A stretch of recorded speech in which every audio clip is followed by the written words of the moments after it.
Hey, I'm Pat, the resident game god, here to welcome you to another episode of GodAwful Games. We've had a lot of requests, and this game particularly came up more than any other game. It's really cool because it's a Konami game, and of course it's GodAwful. You know what I'm talking about, Castlevania Dracula X for the SNES. I really think that asking people to donate on Patreon or one of those other crowdfunding sites is really cheesy. I mean, a lot of YouTubers that I watch do it, but what are they going to do? Not make YouTube videos if they don't get a donation? It doesn't make any sense. So what we're going to do is we're going to do something a little bit different. We're going to say that once we hit 500 subscribers, this episode is going to come out. It's going to be a 4-part series. Part 1 will come out at 500 subscribers, Part 2 at 1,000, Part 3 at 1,500, Part 4 at 2,000. Right now we're just shy of 200 subscribers. We totally missed the window on our 100 subscriber spectacular, but that's okay because I think doing something big and awesome and special for every one of my fans is the right way to go. And that's why we're going with this exclusive episode for Castlevania Dracula X, which is a game that I know you all want to see. Just for you, because you tuned into this episode, I'm going to answer 10 of the most common questions we at Game Gods have been asked. Bonus stage. Number 1, why did you start YouTube? This one started as a New Year's resolution. I've been watching YouTube pretty regularly since 2011. Actually, come to think of it, Ego Raptor's sequelitis videos were the first real video game review, a retro review, that I ever saw on YouTube, and I was absolutely blown away. I subscribed to his channel immediately, and if he would have done more episodes of sequelitis, I would probably pick him as my #1 inspiration.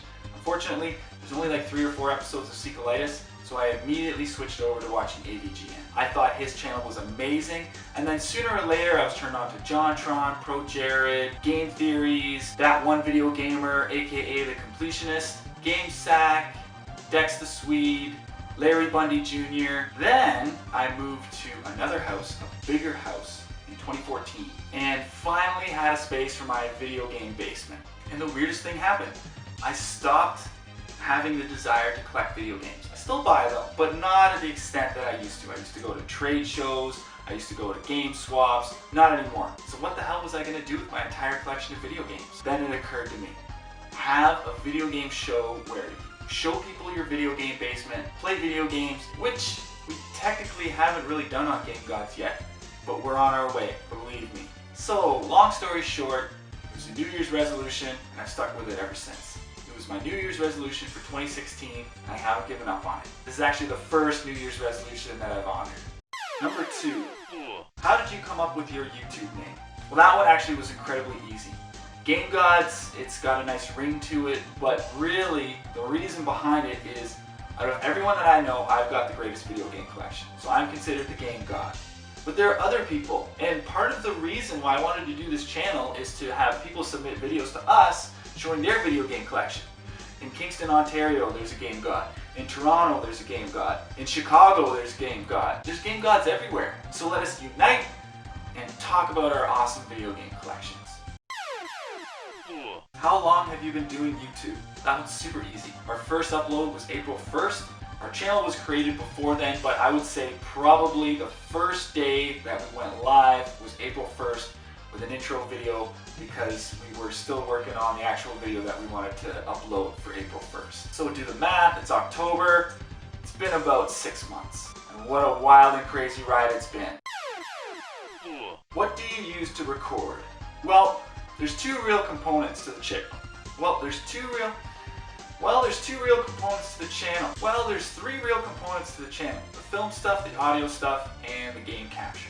I film myself with my Nikon D3100 camera. I record audio with my D3100. I just remove the video aspect from it. And last, I do my game captures with my Elgato Game Capture HD60. What do you use to edit? Vegas Pro 13. I think it's the best one. It's got a built-in green screen or chroma key, and it also allows for After Effects in program without the use of a separate program. It's great. I highly recommend it. How did you decide on these tools?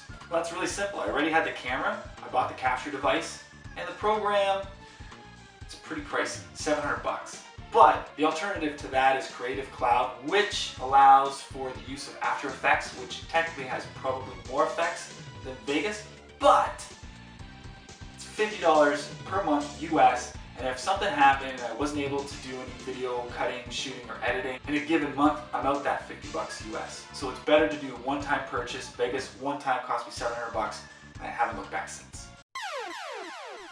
On average, how long do you spend on each video editing? This is the #1 question we get. This is the most popular question we get. If you take a look at our videos, they're pretty high quality. I don't just put out videos every other day. It's usually once a week or maybe once every other week, maybe even once a month. And it takes me 10 to 40 hours to edit these videos. Do you make your own thumbnail? Not at all. I do have Photoshop. Maybe at one point I might consider doing that, but I think it's kind of cool to look at those 3 options that YouTube presents when you upload a video and just pick the best one. There's this cool randomness to it. There's this cool randomness to it. There's this cool randomness to it. And sometimes you get really cool pictures. Like if you look at TMNT Tournament Fighters Part 2, that was an actual scene from the episode and I thought it was the perfect thumbnail and I haven't looked back ever since. Who makes your intro and outro? This guy. Would you ever quit YouTube? That's a tough question. That's an interesting question. I would like to say no, but if I saw myself slowing down, I would like to find some kind of a protege to sort of hand over the reins and keep Game Gods going. That's it for questions. Join us next week. We have a zombie survival episode coming out. Swords, guns, and all sorts of craziness. I want you to watch it. It's our best episode yet. It's our most badass episode yet. And it's a great way to wrap up October. Halloween month. Thanks for watching.